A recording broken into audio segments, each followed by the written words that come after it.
Hello everyone, welcome to channel Learn With Ease. आज हम solve करेंगे सीबीएसई 2023 सैंपल पेपर में शेयर कैपिटल से रिलेटेड एक क्वेश्चन पूछा गया है। उसे आप कैसे सॉल्व करोगे, प्रेजेंट करोगे, सब कुछ सीखना है, समझना है। तो मेरे साथ एंड तक बने रहना। ऑनलाइन क्लासेस के लिए आप मुझे स्क्रीन पर दिए गए नंबर पर व्हाट्सएप कर सकते हो अपना नाम और क्लास।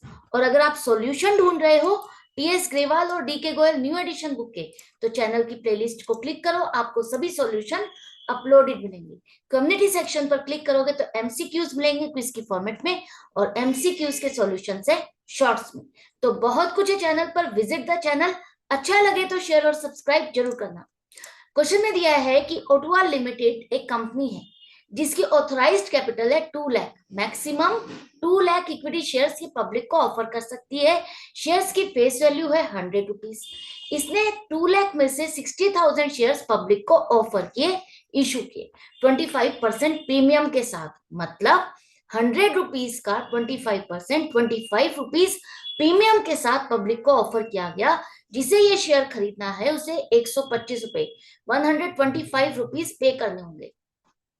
जिसकी कंपनी किस तरह से डिमांड कर रही है, 40 रुपीज एप्लीकेशन और बाकी का पैसा अलॉटमेंट। तो बाकी का पैसा अलॉटमेंट का मतलब 60 रुपीज तो फेस वैल्यू हो गया, एंड प्रीमियम कितना हुआ 25। तो अलॉटमेंट पर कंपनी डिमांड कर रही है 85 रुपीज। 40 प्लस 85 125। इस तरह से कंपनी ने डिमांड की। पब्लिक ने कितने शेयर्स अप्लाई किए, कंपनी को एप्लीकेशन मिली है 85,000 शेयर्स की। कंपनी अलॉटमेंट कर रही है प्रोरेटा बेस पर। यहाँ पर जितने शेयर्स इशू किए थे उससे ज्यादा एप्लीकेशन मिली है, ओवर सब्सक्राइब। तो कंपनी सबको शेयर्स अलॉट नहीं कर सकती। कंपनी ने तो जितने शेयर्स इशू किए थे उतने ही अलॉटमेंट कर सकती है। तो कंपनी किस तरह से अलॉटमेंट कर रही है, 5:4। मतलब जिसने 5 शेयर के लिए अप्लाई किया उसको 4 शेयर्स अलॉट किए गए। बाकी जो रिमेनिंग एप्लीकेशन है उसको रिजेक्ट कर दिया। अब कंपनी के पास एक शेयर होल्डर है जिसके पास 4,000 शेयर्स थे, और उसने अलॉटमेंट का पैसा नहीं दिया और उसके शेयर्स को फोरफीट किया। उसमें से 3,000 शेयर्स को दोबारा से रीइश्यू किया 20 रुपीज के डिस्काउंट पर। आपको सारी जर्नल एंट्रीज बनानी, कैसे करोगे। फर्स्ट एंट्री आपकी क्या बनेगी, जितनी आपको एप्लीकेशन मिली है, जिससे आपको पता चलता है कि कितने लोग खरीदना चाहते हैं, कौन लोग खरीदना चाहता है, कितने शेयर्स खरीदना चाहते हैं, क्या हमें मिनिमम सब्सक्रिप्शन मिली या नहीं मिली। उससे डिसाइड होता है कि कंपनी अलॉट कर सकती है या नहीं कर सकती। तो जैसा कि यहाँ पर हमें 85,000 एप्लीकेशन मिली, तो जिसे खरीदना था, कंपनी ने क्या कहा था, जिसे खरीदना है वो एप्लीकेशन भर के साथ में जितने शेयर्स खरीदना चाहता है उसके हिसाब से 40 रुपीज हर शेयर का जमा करे। मतलब मान लेते हैं किसी को 2 शेयर खरीदने, तो उसको एप्लीकेशन के साथ 80 रुपीज जमा करने थे। तो इस तरह से कंपनी के पास 85,000 शेयर्स का पैसा आया। तो बैंक अकाउंट डेबिट होगा 85,000 multiplied by 40, 34 lakh. To equity share application account 34 lakh. यहाँ पर जो आप लोग गलती करते हो वो ये करते हो कि 60,000 से मल्टीप्लाई करते हो। नहीं, अभी तो आपने पब्लिक को ऑफर किया। पब्लिक को जितने शेयर्स खरीदने थे, जितना चाहती है, उसने उस हिसाब से आपको एप्लीकेशन दी। बैंक में जो आपने बैंक कहा था उस बैंक पे पैसा जमा किया। कंपनी ने वहां पर कोई स्टॉपेज नहीं लगा रखा। बैंक ने कोई स्टॉपेज नहीं लगा रखा कि 60,000 की हमें एप्लीकेशन आ चुकी है, इससे ज्यादा नहीं रिसीव करेंगे। ना तो बैंक को पता, ना ही कंपनी को पता अभी कि कितनी एप्लीकेशन आ चुकी है, और ना ही पब्लिक को पता कि कितने लोग अप्लाई कर चुके हैं। तो यहाँ पर जितने लोगों को खरीदना है, उन्होंने, इंटरेस्टेड लोगों ने आपके बैंक में ये पैसा जमा कर दिया। अब बारी आती है कंपनी की कि वो इसको अकाउंट कैसे करे। आपको पता है ये जो एप्लीकेशन का पैसा है ये एक तरह से इंस्टॉलमेंट का पैसा है। आप एक शेयर नाम का प्रोडक्ट बेच रहे हो, और उसकी फर्स्ट इंस्टॉलमेंट आपने डिमांड की कि भी जिसे खरीदना है वो फर्स्ट इंस्टॉलमेंट एप्लीकेशन नाम से जमा कर दे। तो ये लोगों ने, जिन्होंने खरीदना है, वो फर्स्ट इंस्टॉलमेंट दी है। तो ये पैसा हम फाइनली शेयर कैपिटल में ट्रांसफर करेंगे। कितना, अब हमें इसको रिलेटेड अकाउंट्स में ट्रांसफर करना है। तो ये अकाउंट जिसका ये रोल था पैसा इकट्ठा करना और ट्रांसफर करना, तो ये तो क्लोज हो जाता है, डेबिट और क्रेडिट होकर के क्लोज हो जाता है। ये टेम्परेरी अकाउंट होता है, बैलेंस शीट में आप इसे कहीं नहीं शो करते। तो ये 34 लाख आपने डेबिट किए। अब यहां से पैसा निकाल के हमें ट्रांसफर करना है। कहाँ? सबसे पहले तो आप शेयर कैपिटल में ट्रांसफर करोगे। शेयर कैपिटल का एक हिस्सा आपको मिल गया, तो to equity share capital, company कितने शेयर्स अलॉट कर सकती है? 60,000 शेयर्स ही अलॉट कर सकती है। तो उतना ही पैसा आप शेयर कैपिटल में डालोगे, उससे ज्यादा नहीं। कंपनी इससे ज्यादा शेयर्स अलॉट कर ही नहीं सकती। जितने शेयर्स इशू करती है उतने ही अलॉट कर सकती है। तो 24 लाख आपका आ गया शेयर कैपिटल में। उसके बाद 10 लाख जो और बचे उसका क्या करें? यहां पर देखो ध्यान से, कंपनी कह रही है कि मैंने 5 शेयर्स जिसने अप्लाई किए उसको 4 शेयर्स अलॉट किए हैं। तो हमें चेक करना होगा कि कंपनी ने कितनी एप्लीकेशन पर अलॉटमेंट की है। तो उसको फाइंड करने का तरीका एक ही है कि एप्लीकेशन लिखो, अलॉटमेंट लिखो।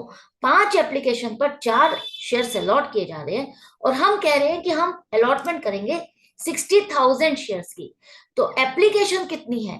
क्वेश्चन मार्क एप्लीकेशन के नीचे है, तो ये नंबर ऊपर आएगा 5/4 मल्टीप्लाइड बाई 60,000।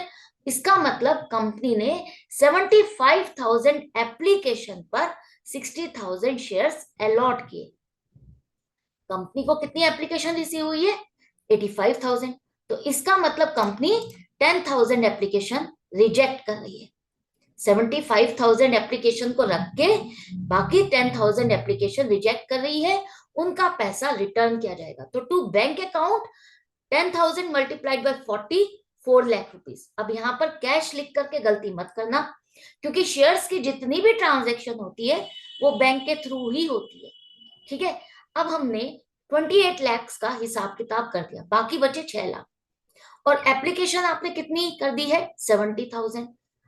बाकी कितनी एप्लीकेशन बची? 15,000। उसका क्या हुआ?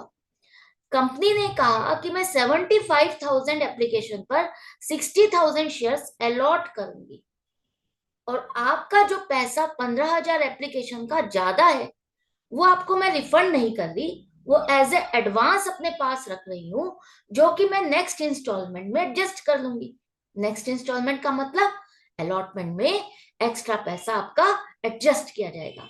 तो हम क्या करेंगे, जो एक्स्ट्रा पैसा है वो इक्विटी शेयर अलॉटमेंट अकाउंट में क्रेडिट कर देंगे।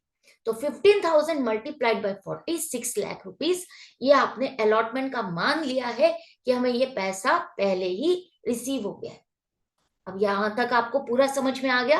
एप्लीकेशन का पैसा मिला, किस किस अकाउंट में कितना कैसे ट्रांसफर करना है, सब कुछ समझ में आ गया। अब आगे आती है सिचुएशन जहां पर कंपनी के पास पूरी लिस्ट है कि किसको कितने शेयर्स अलॉट करने हैं। तो सबकी लिस्ट है, तो कंपनी क्या करेगी? अब अलॉटमेंट की तैयारी करेगी। और अलॉटमेंट की तैयारी के लिए company allotment, next installment allotment के नाम से जो कंपनी है वो डिमांड करेगी। तो डिमांड करेगी तो कंपनी देखना चाहती है कि अब अगर अलॉटमेंट का पैसा डिमांड किया जाए तो कंपनी को पैसा मिलेगा कितना। अभी तक तो कंपनी को श्योर नहीं था कि उसका जो प्रोडक्ट है लोग पसंद करेंगे, खरीदेंगे, नहीं खरीदेंगे, कितने लोग खरीदेंगे। लेकिन इस पॉइंट पर कंपनी श्योर हो जाती है कि उसका प्रोडक्ट बिक गया है, लोग खरीद रहे हैं। तो अब कंपनी पहले चेक करना चाहती है कि 60,000 मेरे शेयर्स बिक गए हैं, तो इन 60,000 शेयर्स पर अलॉटमेंट का पैसा डिमांड किया जाए तो कितना आना चाहिए, ताकि वो ट्रैक रख सके कि पूरा पैसा आया या नहीं आया। तो आपकी जो एंट्री बनेगी वो क्या बनेगी? Equity share allotment account debit 60,000 पर कितना रुपए डिमांड करना है, इंक्लूडिंग प्रीमियम। 60 रुपीज तो फेस वैल्यू है एंड 25 रुपीज प्रीमियम, तो 85 रुपीज के हिसाब से 51 लाख रुपीज मिलना चाहिए। और कंपनी ये मान के चलती है कि हमें पैसा मिल जाएगा, तो इक्विटी शेयर कैपिटल अकाउंट में पहले ही ये पैसा क्रेडिट कर देती है 36 लाख फेस वैल्यू, और 25 रुपीज के हिसाब से प्रीमियम का पैसा सिक्योरिटीज प्रीमियम अकाउंट अलग से डलेगा 15 लाख। मिक्स नहीं करना, प्रीमियम का पैसा शेयर कैपिटल में नहीं डलता, गलती मत करना। अब ये ड्यू की एंट्री बन गई। यहां पर हम सोच रहे थे कि पूरा पैसा मिल जाएगा, लेकिन एक्चुअल पोजीशन कब पता चलती है? जब बैंक में पैसा जमा आता है। कंपनी ने डिमांड तो की है शेयर होल्डर से, अब शेयर होल्डर्स धीरे धीरे आपके बैंक में पैसा जमा करेंगे। आप देख रहे हो कि हमारे पास कितना पैसा आया। तो कंपनी को कितना मिलना चाहिए था? 51 लाख।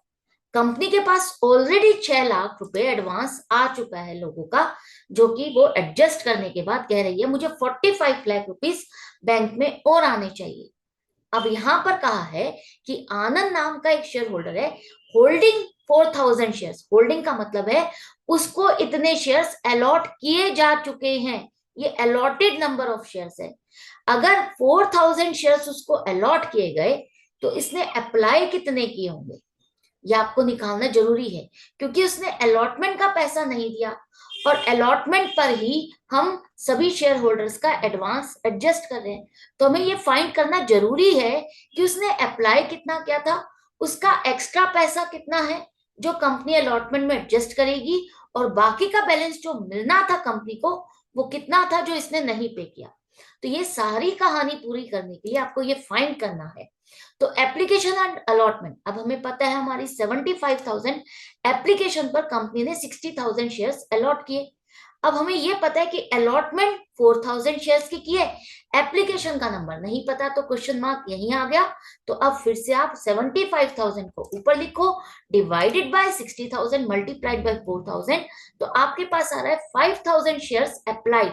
मतलब इस शेयर होल्डर ने 5,000 शेयर्स के लिए अप्लाई किया था, और अगर उसने 5,000 शेयर्स के लिए अप्लाई किया था तो 40 रुपीज के हिसाब से कंपनी को 2 लाख रुपीज जमा हुए, रिसीव हुए। कंपनी ने उसको 5,000 की जगह 4,000 शेयर्स अलॉट किए, तो उसका एप्लीकेशन का पैसा कितना बनेगा, 4,000 मल्टीप्लाइड बाय 40, 1,60,000। इसका मतलब जो इसका एक्स्ट्रा पैसा 40,000 है, कंपनी ने इसको रिफंड नहीं किया।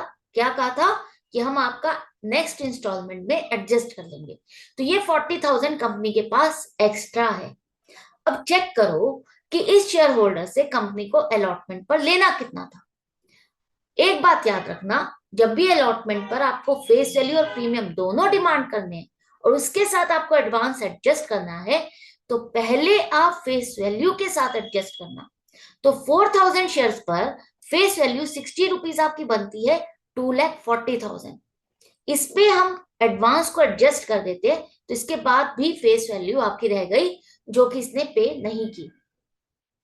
राइट, आपको पहले फेस वैल्यू एडजस्ट करनी है, उसके बाद अगर एडवांस बचेगा वो आप प्रीमियम के साथ एडजस्ट करोगे। यही सीक्वेंस है, ताकि आप जान सको कि फेस वैल्यू का पैसा कितना मिला, क्योंकि जितना फेस वैल्यू का पैसा मिलता है कंपनी वो फोरफीट करती है, और प्रीमियम का पैसा बाद में एडजस्ट करने के बाद जितना नहीं मिला सिर्फ उतना ही रिवर्स किया जाता है। तो यहाँ पर तो फेस वैल्यू का ही पूरा पैसा नहीं मिला। इसके बाद कंपनी ने अलॉटमेंट पर 4,000 शेयर्स पर जो 25 रुपए डिमांड किए वो बनते हैं 1 लाख। तो टोटल अलॉटमेंट पर इस शेयर होल्डर ने 3 लाख रुपीज नहीं दिए। तो कंपनी को 45 लाख में से 3 लाख रुपीज नहीं मिले, बाकी 42 लाख रुपीज मिल गए। ये सारी चीजें समझ में आ गई। अब आ जाओ, एंट्री क्या बनेगी हमारी। एंट्री जो बैंक में पैसा आएगा तो हम क्या कहेंगे, bank account debit 42 lakh to equity share allotment account credit करोगे 42 लाख। जितना पैसा रिसीव हुआ उतने से ही इस अकाउंट को क्रेडिट करोगे, तो यहां पर ये अकाउंट क्लोज नहीं होगा।